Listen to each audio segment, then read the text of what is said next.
falar hoje sobre milagres assim, quase há 4 meses antes da morte de Jesus e a sua ressurreição. Então nós estamos caminhando realmente para os últimos dias de Jesus Cristo. E ele vai para uma região conhecida como Pérea. Então Jesus está lá na Galileia e agora ele vai caminhar em direção à Judeia, mas vai passar alguns meses pregando o evangelho, realizando milagres em uma região chamada Pérea. Então veja aí no mapa, e vai te ajudar bastante a compreender todo este caminho. Então ele vai sair do norte de Israel, você vê aí a região da Galileia, ele vai com certeza beirando o Jordão até a região sul, em que o lado ocidental se chama Judeia e o lado oriental, que é o outro lado do Jordão, onde hoje está um país chamado Jordânia, se chama Pérea. É uma região que estava também sob o domínio de Herodes Antipas, um dos filhos de Herodes o Grande. O mesmo Herodes que era, vamos dizer assim, dono, ele reinava na Galileia, ele também reinava nesta região da Pérea.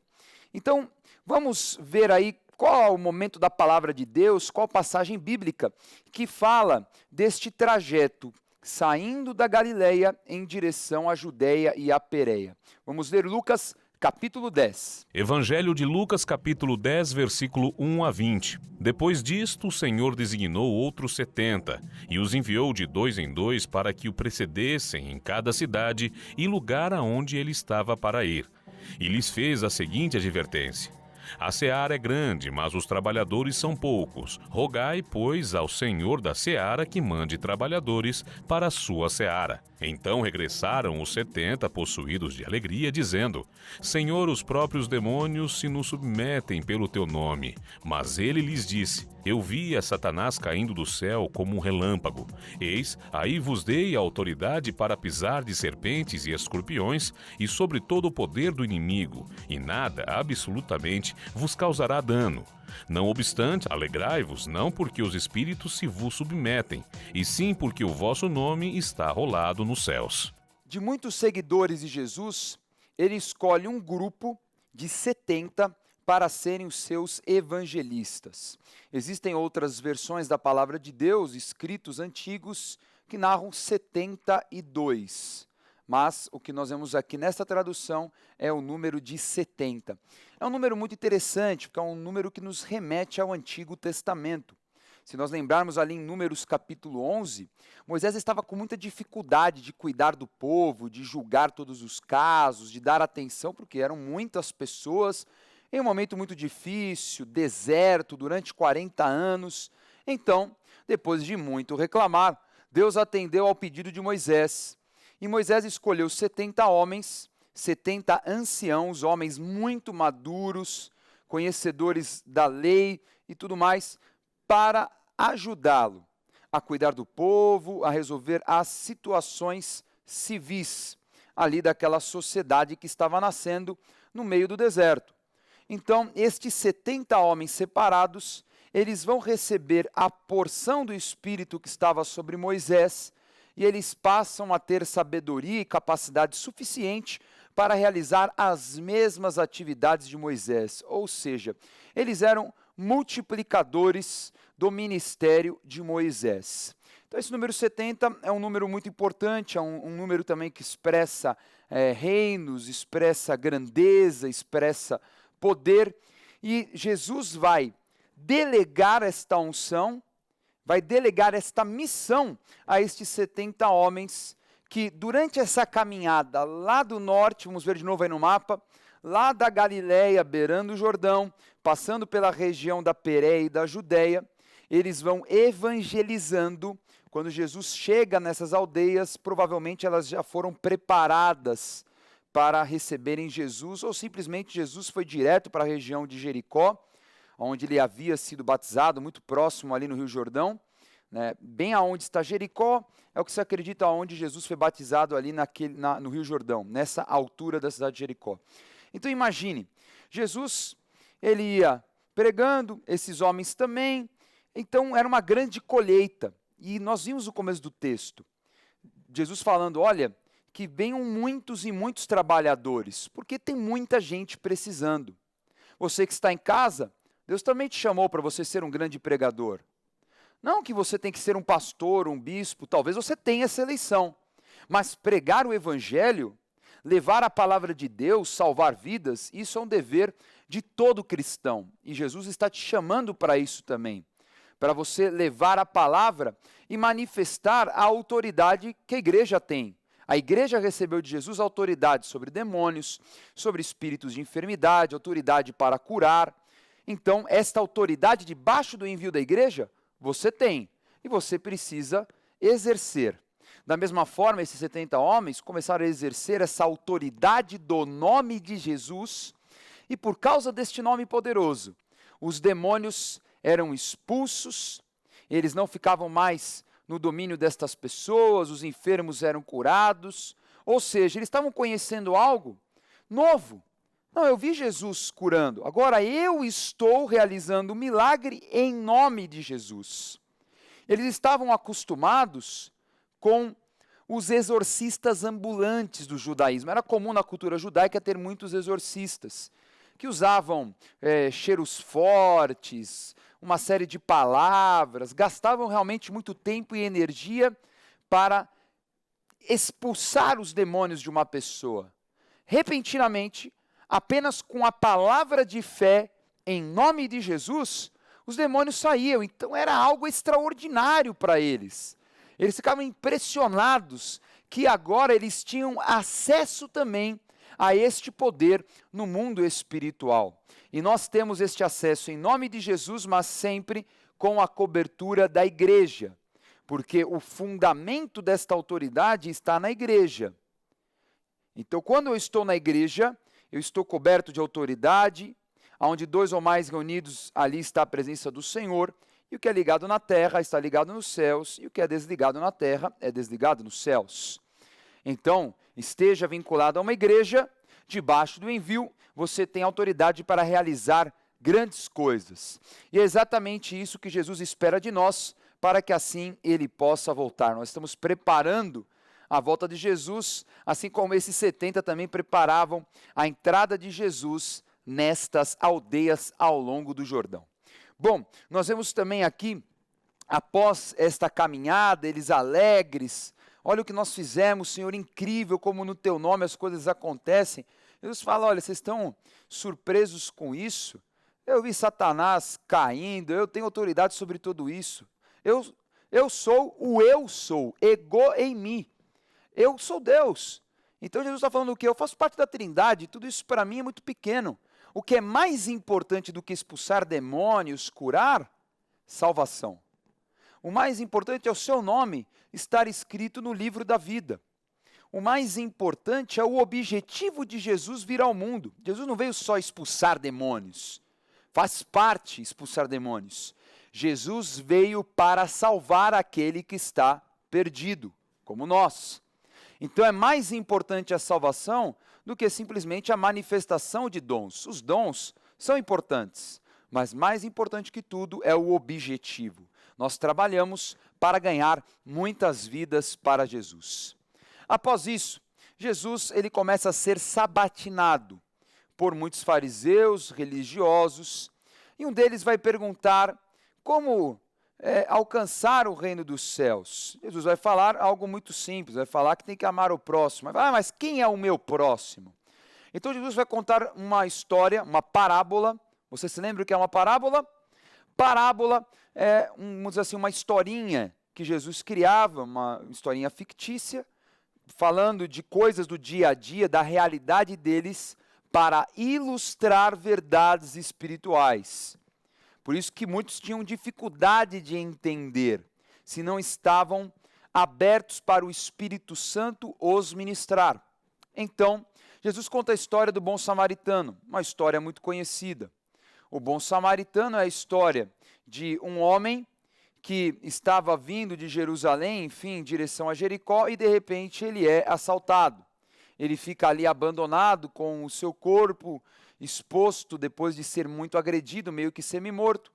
Um sacerdote olha, passa de longe, o levita olha, passa de longe, Primeiro por quê? Porque eles não podiam tocar em mortos, então eles tinham medo de estarem, vamos dizer assim, contaminados, perderem a consagração. Isso faria com que eles ficassem impuros por 7 dias, então melhor não tocar, melhor não se aproximar. Ah, também aqui é perigoso, podem vir o bandido de novo, me assaltar. Então, tinham motivos, vamos dizer assim, humanos, justificativas para não ajudar aquele pobre rapaz. Então, no caminho passa um samaritano que vai cuidar daquele homem, vai ajudá-lo, vai pagar a pensão. Enfim, Jesus usa essa história para quebrar muitos paradigmas, entre eles a questão da xenofobia judaica. O que é xenofobia? É quando alguém tem horror, tem desprezo, rejeita uma outra pessoa que seja de origem diferente, estrangeiro. Então, no caso, os judeus na época não se relacionavam com outras etnias, nem etnias, mas outras raças, outros povos estrangeiros. Então, tinha os judeus e os não-judeus. Tanto é que os não-judeus eram chamados de gentios, que é a palavra grega etnos. Então, povos diferentes. Se relacionavam no máximo, vamos dizer assim, comercialmente. Fora isso, não tem nenhum tipo de vínculo. Eles realmente não se relacionavam por enxergar que os povos estrangeiros, eles eram impuros, eram pagãos. Então, é uma coisa muito complicada, porque Jesus usou o exemplo de um samaritano. Quem era o samaritano? O samaritano era um israelita misturado, vamos dizer assim, entre aspas, um israelita vira-lata. Um israelita que tinha a mistura de muitos e muitos outros povos, e isso aconteceu por causa do domínio assírio, 700 anos antes de Jesus. Os assírios misturaram os povos ali na Palestina, então os samaritanos eles eram impuros para os judeus. Os judeus eles conseguiram se preservar, porque o reino de Judá durou mais tempo, enquanto eles estiveram no exílio babilônico e persa, eles permaneceram puros, não se misturaram com os outros povos. Jesus usa exatamente um samaritano para cutucar, para falar, então, querido, diz para mim, quem é o próximo daquele que estava abandonado, machucado? É claro que aquele homem da lei judaica não teve coragem de falar que foi um samaritano. Não queria proferir samaritano, jamais vou proferir isso. Pois é. Então ele falou, aquele que o ajudou. Então Jesus começa a tratar situações muito complexas, religiosas nessa região da Judéia e da Pérea. Então o alvo dele, Jerusalém. Ele não morreria na Galileia. Havia uma palavra. Ele morreria e ressuscitaria em Jerusalém. Jesus já está se preparando para isso. No caminho ele vai a uma aldeia chamada Betânia. Então lá em Betânia ele vai conhecer uma família que fará parte do seu círculo de amizade, muita intimidade. São Lázaro, Marta e Maria. Estes três, eles vão ser amigos íntimos de Jesus, vão ajudá-lo, vão recebê-lo muito bem. E ali a gente sabe que o primeiro encontro histórico, por quê? Porque Maria estava aos pés de Jesus recebendo todo o conhecimento e ensino, e Marta estava a todo vapor trabalhando. Jesus então vai fazer uma crítica, vai falar, olha, Marta, você está vacilando, Maria que está certa aqui, mas como Maria estava certa, se não era comum na época mestres terem discípulas, não, mulher não tinha acesso ao discipulado.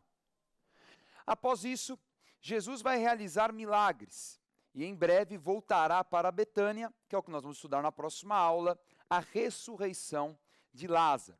Mas realizou 2 milagres, narrados, registrados. Com certeza realizou muito mais. Nós vamos ler agora um grande milagre, um milagre muito interessante, gerando sempre polêmica em um sistema religioso. Vamos ler Lucas capítulo 13. Evangelho de Lucas, capítulo 13, versículos 10 a 17. Ora, ensinava Jesus no sábado numa das sinagogas, e veio ali uma mulher possessa de um espírito de enfermidade, havia já 18 anos, sem de modo algum poder endireitar-se. Vendo a Jesus, chamou e disse-lhe, mulher, estás livre de tua enfermidade. E impondo-lhe as mãos, ela imediatamente se endireitou e dava glória a Deus.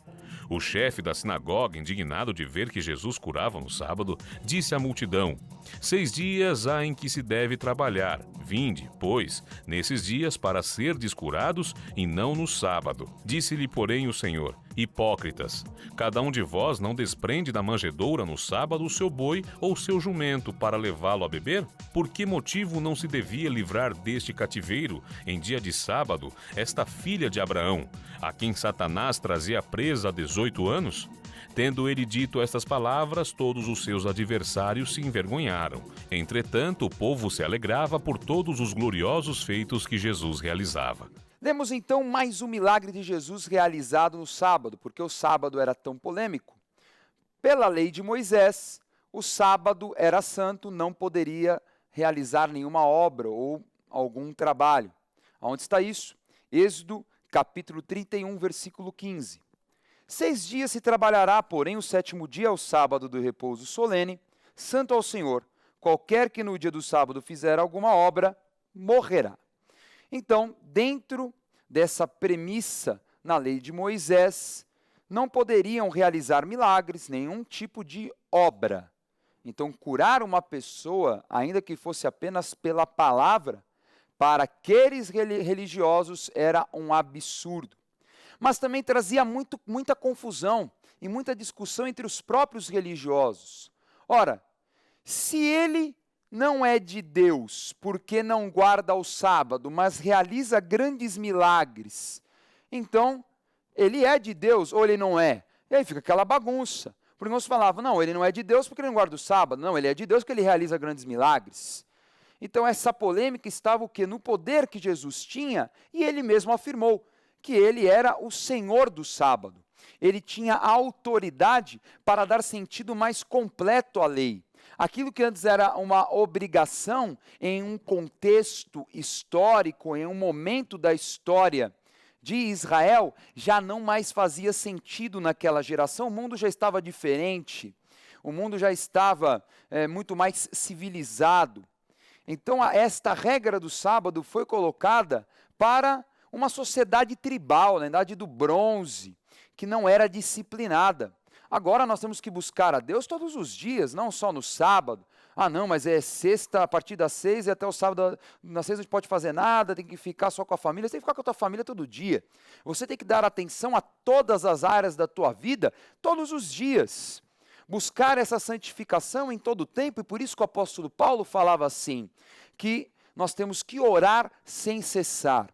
Ou seja, estar conectado com o Espírito Santo e cheio dele todo o tempo. Então Jesus vem quebrar estes domínios religiosos da lei. Por quê? Porque impedia do povo ter um relacionamento sincero com Deus. A loucura era tanta que havia interpretações, vamos dizer assim, da lei. Diversos livros escritos por rabinos e assim por diante, com interpretações da lei de Moisés de forma prática, ou seja, cheia de pequenas outras leis, costumes, que as pessoas eram obrigadas a fazer, e isso extraía o sentimento sincero daquela lei. Então Jesus vem consertar isso, e ele vem realizar uma cura extraordinária, porque aquela mulher, ela não pediu a cura para Jesus, mas Jesus falou, vem até aqui, ela se apresentou, e ele liberou uma palavra de cura para ela. Foi incrível isso. Porque Jesus a chama para viver o milagre, e não ela pede o milagre para Jesus. Jesus acaba até expondo essa mulher, porque essa mulher não poderia estar ali presente em um culto na sinagoga. Ele chama aquela mulher, ele realiza aquele milagre, um milagre sobre uma mulher que estava há 18 anos encurvada, tinha ali uma enfermidade, um espírito de enfermidade que a colocava naquela situação prostrada, né, aquela situação vexativa que com certeza afetava a saúde dela e todas as suas atividades. Jesus tem misericórdia daquela mulher e realiza um grande efeito para quebrar esses dois paradigmas, que a mulher também tem acesso a Deus e que o sábado, sim, pode ser realizada obra de Deus. Você pode realizar no sábado, você pode realizar a obra de Deus todos os dias. E para acabar com qualquer tipo de discussão, ele chega para os homens e fala assim: é muito engraçado, vocês proíbem a prática de uma obra tão maravilhosa, mas se tiver que alimentar os animais porque eles estão sedentos, vocês vão lá alimentar, porque vocês não vão deixar os animais que trazem suprimento para vocês morrerem. Então Jesus pega um detalhe dentro da lei que eles não praticavam. E eles tinham, é claro, boas desculpas para isso. É muito diferente, por exemplo, do partido dos essênios. Nós falamos na última aula sobre os partidos judaicos, e os essênios eram ultra radicais, viviam no deserto, em cavernas, com banhos, rituais, muita loucura, eram exímios escribas. Só que eles eram, sim, muito radicais, diferente dos fariseus, dos saduceus. Eles deixavam o animal morrer, deixavam o animal sem alimento, o animal se caiu num buraco, ficava lá só no outro dia. Já é uma outra linha, uma linha muito radical. Mas mesmo assim, não tinha justificativa para não realizar a obra e a vontade de Deus. No caso, libertar uma mulher que há 18 anos era assolada. Então Jesus vem trazer esse senso de misericórdia de Deus. O amor que vem de Deus por sua criatura, que estava sofrendo, que estava oprimida. Neste momento, Jesus, como você vê aí no mapa, ele está ali na altura mais ou menos de Jericó, mas do lado oriental do Jordão, onde hoje está um país chamado Jordânia.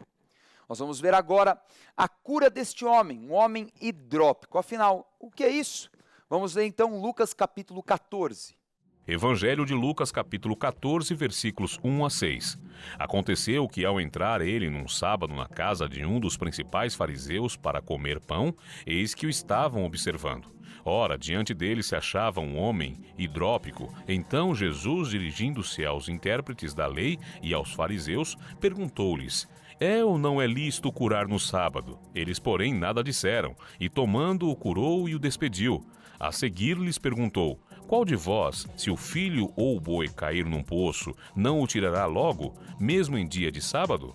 A isto nada puderam responder. É muito legal o contexto deste milagre, porque Jesus está na casa de um fariseu. Ora, mas Jesus não é inimigo dos fariseus? De forma alguma. Jesus era inimigo da religiosidade, mas não dos homens, que eram escravos de suas ideologias. Jesus veio para salvar todos.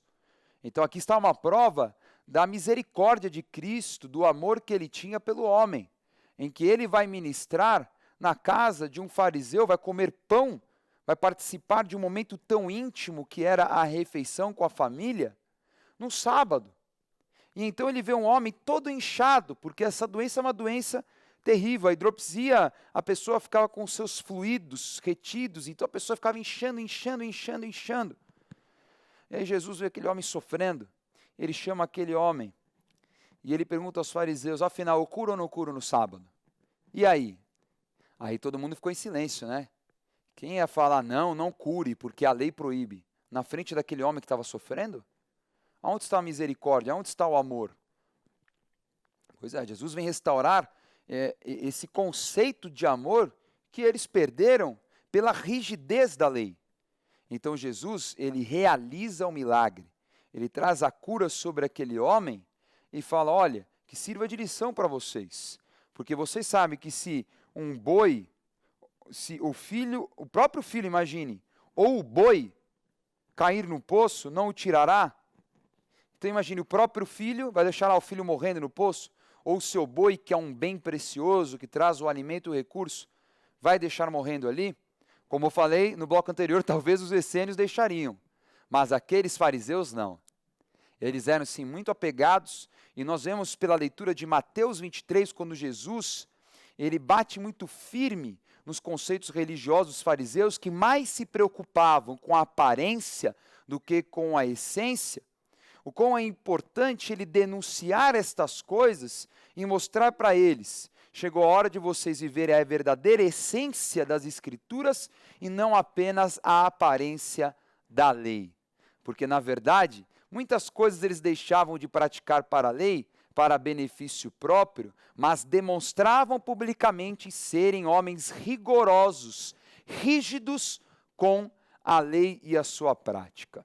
Pois é, então Jesus vem tratar essa questão da religião, porque religião não é de Deus. Jesus veio inaugurar o reino dos céus.